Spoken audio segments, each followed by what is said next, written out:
sistem perlindungan data konsumen di Tokopedia itu di range berapa Pak? Antara 1 sampai 5, 5 yang paling aman. 2 berarti. Data yang Tokopedia kemarin, kalau kita analisa dari 91 juta data yang telah bocor, itu bisa terlihat kemungkinan besar adalah terakses langsung ke sistem yang real time, alias sistem yang full memiliki data semua pelanggan platform tersebut sampai di bulan Maret tahun 2020.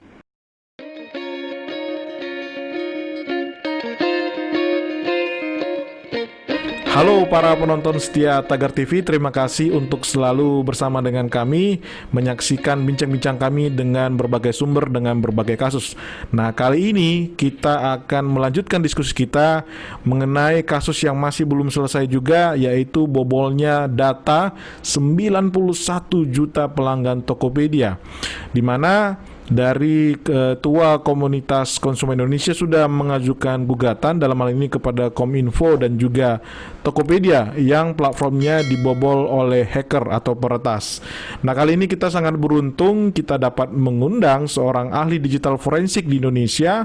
Beliau sering menjadi saksi ahli di berbagai persidangan tentang masalah IT dan juga pelatihan di security atau teknologi informasi. Nah, beliau juga satu-satunya orang Indonesia sekaligus orang Indonesia pertama yang menjadi anggota International High Technology Crime Investigation Association.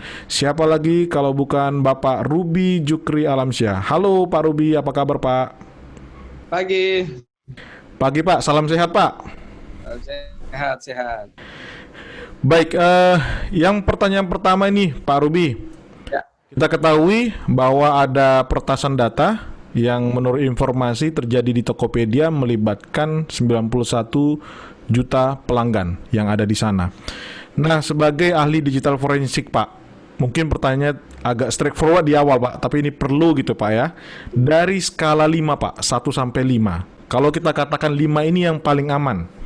Menurut Bapak, dengan adanya kasus ini, sistem perlindungan data konsumen di Tokopedia itu di range berapa Pak? Antara 1 sampai 5, 5 yang paling aman.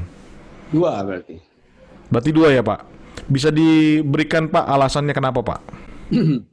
Jadi kalau kita melihat dari kacamata, walaupun kami tidak terjun langsung di kasus ini ataupun mengeksplor ke server atau sistem mereka secara langsung, tetapi sebenarnya bisa dianalisa dari data yang sudah diklaim serta sudah dipublish oleh pelaku.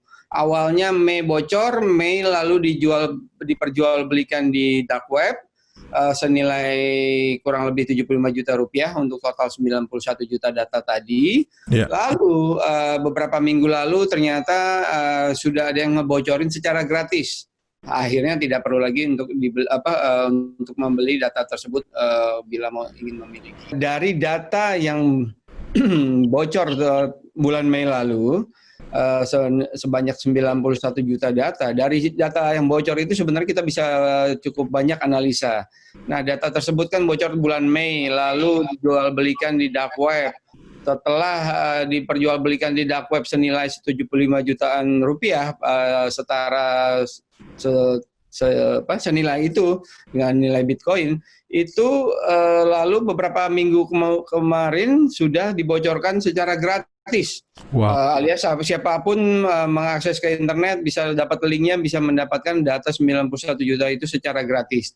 Nah, dari data yang 91 juta yang bisa kita download secara gratis ini, sebenarnya itu sudah banyak sekali hal yang bisa dianalisa. Satu, confirm data yang bocor itu adalah data sebuah e-commerce di Indonesia yang berisi 91 juta penggunanya.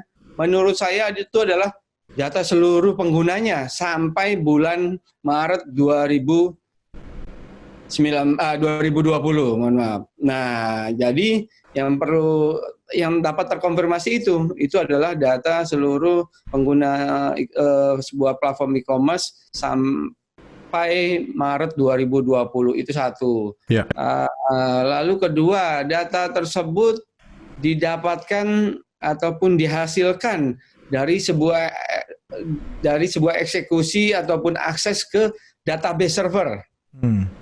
data server, database server milik siapa, terus bagaimana detailnya itu bisa kita ketahui secara pasti kalau sudah pegang. Tetapi dari data itu bisa kita pastikan itu eksekusi ataupun data yang diambil dari sebuah database server. Nah, karena meninggalkan jejak-jejak terkait eksekusi komen-komen SQL.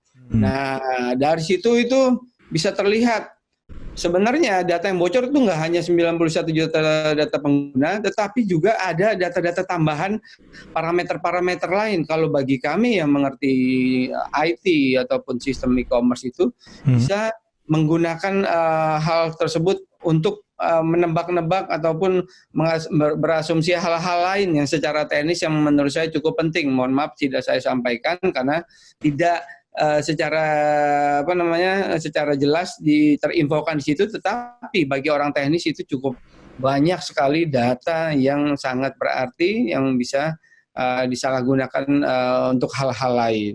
Sehingga dari analisa data-data yang bocor di udah publik kemarin itu telah terkonfirm bahwa data itu bocor berarti kemungkinan besar terakses dari sebuah sistem yang asli dan yang masih berjalan menurut saya. Karena apa? Karena sampai Maret 2020. Sedangkan ini kita bisa simpulkan karena apa?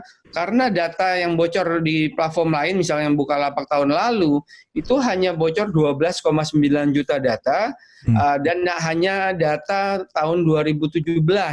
Jadi lingkupnya kecil, itu bisa dikategorikan adalah sebuah data backup yang salah ditempatkan di tempat server lain ataupun yang server yang tidak aman. Sedangkan data yang Tokopedia kemarin, kalau kita analisa dari 91 juta data yang telah bocor, itu bisa terlihat kemungkinan besar adalah terakses langsung ke sistem yang real time alias sistem yang full memiliki data semua pelanggan platform tersebut sampai bulan Maret tahun 2020. Okay. Makanya tadi saya sebutkan kategorinya bisa nomor 2 karena itu kita menurut saya cukup riskan gitu ya. Iya, Pak Ruby, di tahun 2000 kan sangat banyak kasus tentang carding ya Pak. Bagaimana platform yang mungkin juga model e-commerce juga, tapi mungkin dia datanya lebih tidak se-complicated yang e-commerce sekarang. Tapi saya ingat dulu tahun 2000 itu ada banyak kartu kredit orang yang bertransaksi di satu website itu diambil dan kemudian disalahgunakan Pak.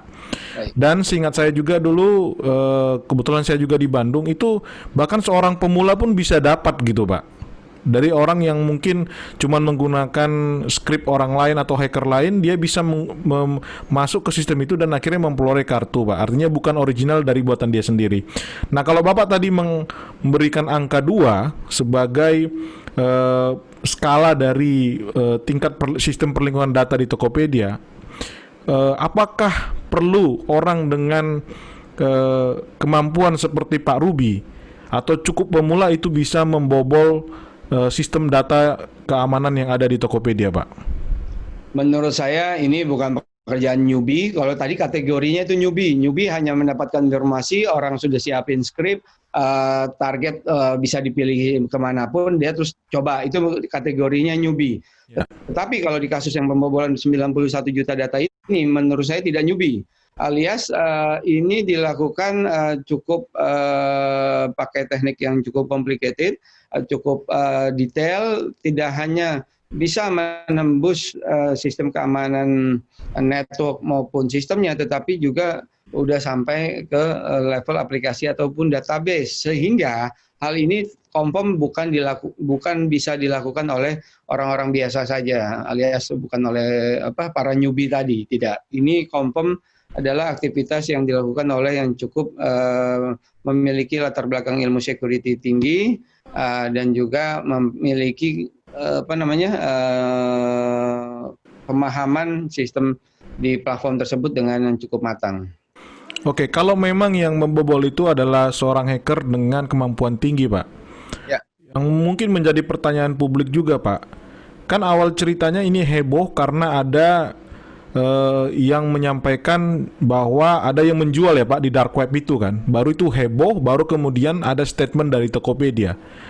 Nah, dengan situasi seperti ini menurut Pak Ruby, sebenarnya Tokopedia itu sudah tahu dibobol sebelumnya atau karena sudah heboh-heboh dulu Pak baru mereka cek, oh ternyata benar ada yang diambil, atau mereka sama sekali nggak pernah tahu sebelumnya Pak? Oke, kalau kita berandai-andai ini ya, dari dua data tadi, satu data terkait komunikasi mereka ke publik saat kejadian sudah viral. Ya. Lalu dengan data yang 91 juta tadi yang kita diskusikan tadi, itu data di situ terlihat bahwa teraksesnya ataupun data tersebut bisa didapati oleh pelaku itu adalah data bulan Maret 2020. Jarak bulan Maret sampai bulan Mei terjadinya viral serta penyampaian ke publik seperti tadi, menurut saya jadi terkesan itu mereka baru tahu di bulan Mei, tetapi kejadian sudah terjadi pembobolan di bulan Maret. Gitu. Artinya mengkonfirmasi tadi skala yang Bapak berikan di angka 2 ya Pak? Betul. Nah, kalau kita lihat banyak kejadian-kejadian atau kasus Pak, misalkan website kementerian dibobol, database kementerian dibobol, atau lembaga yang bukan bicara tentang teknologi IT ya Pak ya. Jadi mungkin departemen-departemen pemerintah, mungkin itu normal. Tapi ini kan jelas-jelas teknologi perusahaan yang bergerak di teknologi IT Pak. Apalagi CEO-nya pendiri Tokopedia, William Tanujaya itu sendiri kan sosok yang cerdas dan ahli di IT, background-nya IT Pak. Latar pendidikannya juga sama. Nah, kalau menurut Bapak, sebenarnya kasus pembobolan data ini terjadi, apakah ada juga peran dari kelalaian karena berada di comfort zone, Pak?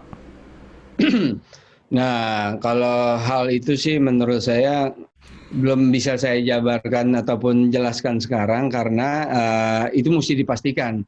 Kalau kami biasanya melakukan digital forensik analisis terhadap sebuah kasus. Nah, dari data yang live di server ataupun yang asli di server dan berikut dengan data-data lain yang bersinggungan dengan data asli tersebut, itu baru bisa kita buktikan apakah adanya kelalaian, apakah adanya orang lalai karena masalah comfort zone tadi. Tapi menurut saya kalau yang propernya yang bisa kita jawab sekarang adalah ini dari segi teknis. Dari segi teknis ada yang salah di mana data tersebut bisa terakses secara ilegal oleh pihak lain, pihak ketiga, dan baru diketahui 1,5 bulan kemudian, yaitu viral di internet. Nah, itu kan kita sayangkan nih. Ini pertanyaannya sih bagus menurut saya, bahwa telah terjadi pembobolan di bulan Maret, baru viral di bulan Mei, dan mereka baru merespon di bulan Mei itu juga. Padahal mestinya bila mereka sudah tahu sebelumnya, itu biasanya terinformasikan kepada para pelanggan yang terkena data aksesnya, itu diinformasikan bahwa suruh ganti password dan lain-lain. Ini kan tidak. Jadi kata-kata lalai ini memang nggak bisa digunakan secara umum ya, tapi bisa dibuktikan secara ilmiah. Tapi secara asumsi logika yang ada aja, ya bisa terkesan lalai ya, bisa terkesan lalai kecuali ada pembuktian sebaliknya di kemudian hari ini. Tapi terkesan kalau kita yang pihak luar melihat data ini ya terkesan seperti itu kan, bisa terjadi ada unsur kelalaian, tapi masih dalam batas kita menganalisa data yang beredar di internet saja nih, belum data pendukung lain dengan data yang ada di sistem mereka sendiri gitu. Oke, Pak, juga ada kan yang email dari CEO Tokopedia, William Tanujaya, itu seperti mencoba untuk menenangkan pelanggannya. Setelah kejadian ini, mereka mengakui bahwa data KTP, NIK, kemudian nomor handphone itu memang sudah ada lah ya di dark web itu. Bahkan sekarang Bapak bilang tadi 1,5 bulan yang lalu dijual gratis. Artinya kayak saya pernah beberapa kali belanja di Tokopedia, udah pasti nomor telepon saya udah kemana-mana lah itu kan Pak. Nah, yang menjadi pertanyaan kan sekarang kan bagaimana ini menjadi lebih baik gitu Pak. Dan Pak William itu cuman menyampaikan bahwa tenang aja, data keuangan itu terenkripsi, jadi nggak akan bisa disalahgunakan, Pak. Baik.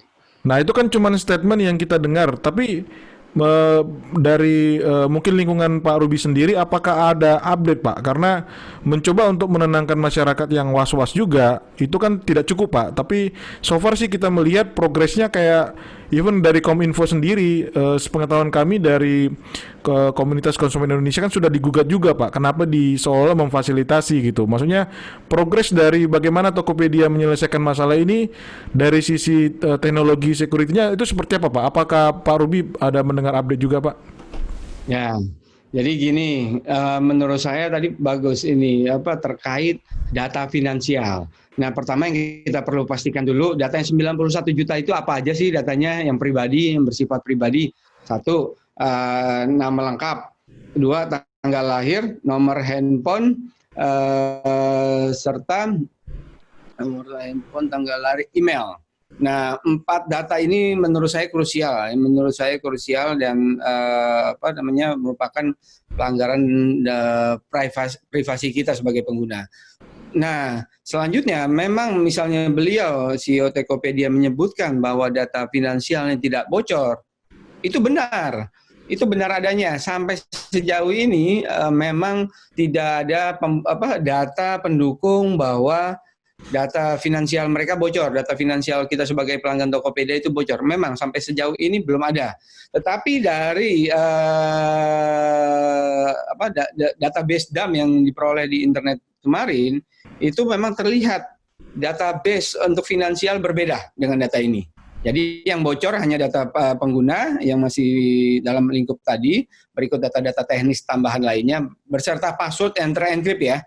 Oh iya, perlu kita pastikan bahwa selain 4 data tadi juga ada data yang terakhir yang penting adalah password. Password kita ada di sana tapi dalam bentuk teracak atau terenkrip gitu. 91 jutanya. Tapi yang perlu digarisbawahi selanjutnya adalah kita temukan kurang lebih hampir 500.000 data pengguna yang password lamanya itu crackable kalau istilah kita, alias bisa diketahui. Nah, 90,5 juta data lainnya terenkrip dengan baik, tetapi 0,5 juta data lainnya itu bisa di-crack. Intinya itu, karena apa?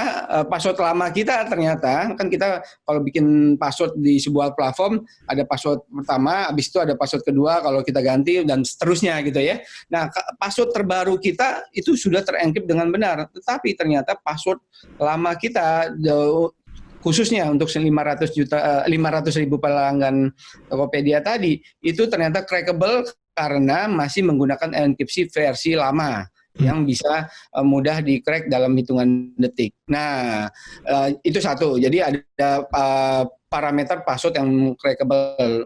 Kedua, masalah finansial kalau lihat dari database DAM tadi, itu memang database terpisah sampai sejauh ini.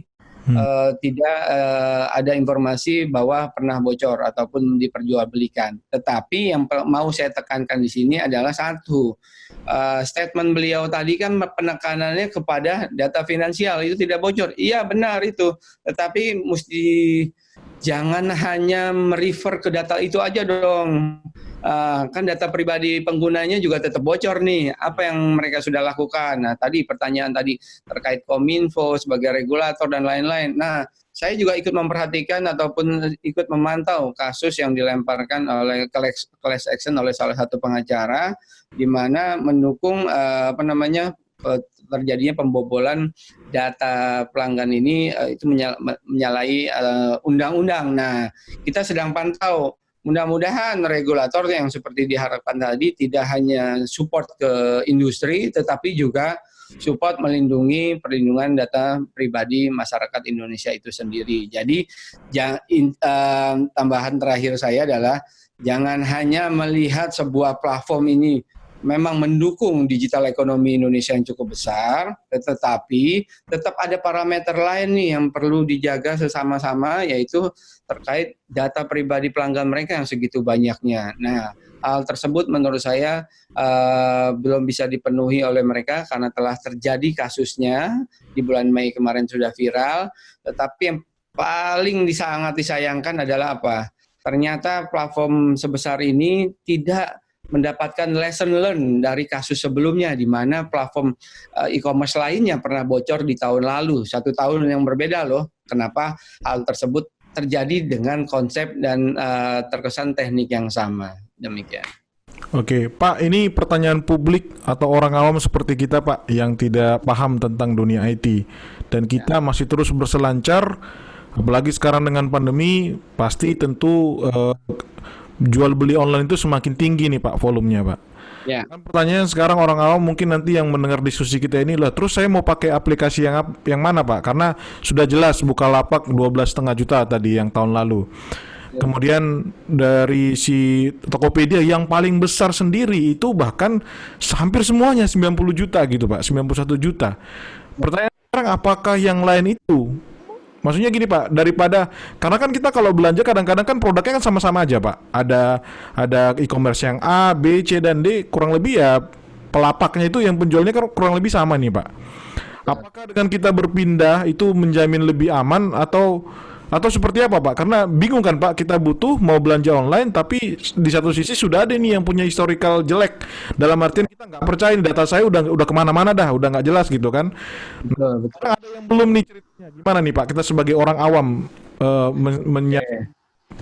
Ya, menurut saya ada beberapa hal nih yang perlu dikonfirmasi dulu. Satu, terkait aman atau tidak itu kita akhirnya harus memilih. Mohon maaf, kita harus memilih. Yaitu ada 2 resiko yang berbeda. Satu, data pribadi kita bocor, tetapi data transaksi keuangan kita ataupun terkait transaksional kita tetap aman. Kedua, platform kecil tetapi data pribadi aman, tapi transaksional belum tentu aman gitu kan.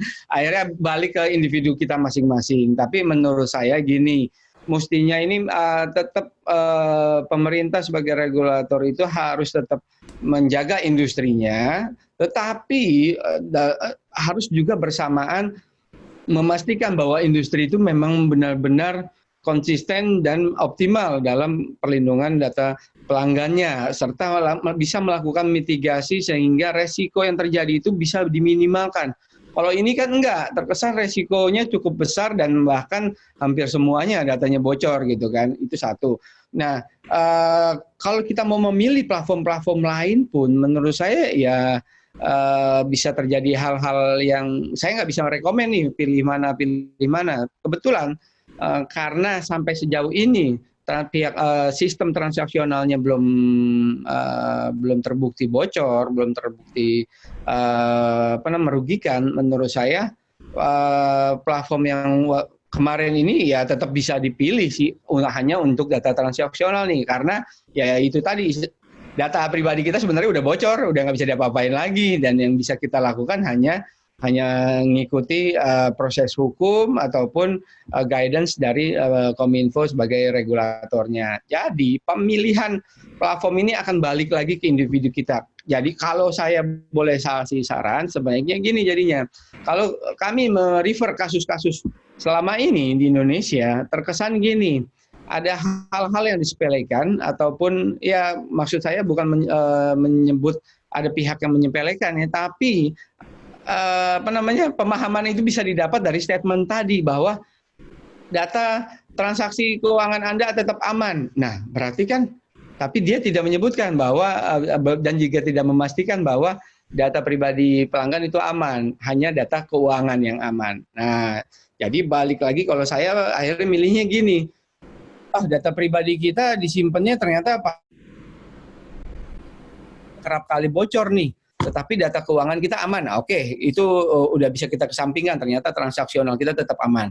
Akhirnya kalau saya pribadi bersiasat seperti ini, ya udah kita kalau mendaftar di e-commerce mau nggak mau kita harus memilah nih apakah email kita penting, apakah nomor handphone kita penting hanya boleh diketahui oleh orang-orang tertentu saja. Kalau memang seperti itu, ya udah kita buat identitas yang sendiri yang khusus untuk kebutuhan e-commerce ataupun kebutuhan ke publik, yaitu emailnya beda, lalu nomor handphone juga beda, lalu kita pakai password juga yang umum, sehingga data seperti ini yang biasa bocor akan aman aja bagi kita gitu loh, ataupun kita tidak merasa dirugikan terlalu besar. Nah, memang perlu, yang bisa saya sarankan seperti itu akhirnya, karena merefer ke kasus-kasus yang ada selama ini, yang mana data pribadi kita yang hal-hal seperti tadi itu ternyata tetap belum diamankan secara baik oleh platform-platform e-commerce. Iya, Pak, pertanyaan terakhir, Pak. Ya. Supaya tidak kejadian ini terulang lagi dan bentuk rasa tanggung jawab, dan bagaimanapun dan informasi yang kita terima juga dari salah satu gugatan dari KKI itu menyatakan bahwa sebaiknya operasional sementara dari Tokopedia itu diberhentikan, kemudian sertifikasi sistemnya dicabut untuk investigasi langsung dari Kominfo, Pak, untuk menguji. Karena kan kalau cuma statement mengatakan oke, data finansial oke, itu kan statement, Pak. Lah terbukti yang sebelumnya saja tunggu heboh-heboh dulu baru mereka menyadari. Ya yang tadi kita bilang kemungkinan kok agak aneh gitu kan, kenapa tidak mereka statement dulu baru ada heboh gitu kan, Pak. Berarti kan ini kan tidak menjamin juga, Pak. Cuman dengan pernyataan itu kan tidak ada kekuatan hukum juga gitu. Sementara sudah ada kita 91 juta pelanggan, ada angka jumlah yang cukup besar, sudah dirugikan sebenarnya, Pak. Walaupun itu mungkin bukan data finansial. Tapi kan ini nggak bisa menjamin data finansial ini aman ke depannya. Apakah ide berupa gugatan dari KKI itu bahwa sebaiknya benar-benar diinvestigasi mendalam, semua sistemnya diuji kembali, bahkan mungkin mengundang orang-orang ahli seperti Pak Ruby atau orang-orang yang bergerak di security IT itu diundang untuk menguji kembali gitu, Pak. Bagaimana menurut Pak Ruby gugatan ini dari KKI, Pak? Menarik ini. Jadi gini, kalau menurut pandangan saya, kalau secara kalau secara hukum ataupun secara logika umum terkesan tuntutan tersebut memang cukup masuk akal. Tetapi sebenarnya demand tadi bahwa agar lebih aman, agar investigasi berjalan secara komprehensif dan independen, hasilnya terbaik, menurut saya itu tetap paralel bisa dilakukan oleh pihak-pihak yang kompeten. Ingat, ya seperti kita ketahui, di Indonesia nggak kekurangan orang untuk melakukan hal investigasi seperti itu, sehingga belum tentu diperlukan pihak-pihak ketiga, apalagi pihak asing gitu ya. Nah, jadi menurut saya cukup dilakukan proses investigasi secara saintifik yang proper dengan orang yang proper, yang kompeten dan serta independen, sehingga bisa menampilkan ke publik bahwa ini loh yang telah terjadi dan effort mereka yang telah mereka lakukan apa. Misalnya ini kebobolan memang tidak bisa terhindar ataupun tidak termonitor oleh mereka karena teknik apa, sehingga bisa dijelaskan ke publik kenapa mereka terlambat melakukan mitigasi hanya saat terjadi viral di internet. Intinya bahwa hal-hal yang diminta oleh KKI tadi itu bisa dilakukan tanpa mereka kehilangan sertifikasi ataupun penyelenggaraan sistem elektronik mereka. Nah, menurut saya balik lagi nih, tadi digital ekonomi kita penting, platform ini juga cukup membantu digital ekonomi kita, tapi satu sisi hukum juga harus ditegakkan. Nah, sehingga satu-satunya bisa yang dilakukan adalah investigation secara saintifik yang proper dan dilakukan oleh pihak yang kompeten dan independen. Begitu. Baik, itu dia tadi diskusi kita bersama Pak Ruby Jukri Alamsyah, ahli digital forensik Indonesia. Terima kasih Pak Ruby untuk waktu dan kesediaannya. Sama-sama.